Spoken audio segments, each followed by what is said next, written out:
ஜல்லிக்கட்டுக்கு அனுமதி கிடைக்காததற்கு மத்திய மாநில அரசுகளின் பொறுப்பற்ற செயலே காரணம் என தமிழக காங்கிரஸ் தலைவர் திரு EVKS இளங்கோவன் குற்றம் சாட்டியுள்ளார்.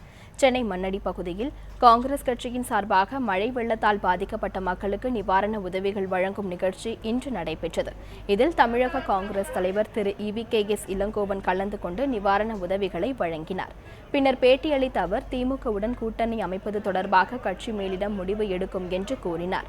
ஜல்லிக்கட்டுக்கு அனுமதி கிடைக்காததற்கு மத்திய மாநில அரசுகளின் பொறுப்பற்ற செயலே காரணம் என்றும், இந்த விவகாரத்தில் திரு பொன் ராதாகிருஷ்ணனை பாரதிய ஜனதா தலைவர் வழிகடா ஆகிவிட்டதாகவும் இளங்கோவன் குற்றம் சாட்டினார்.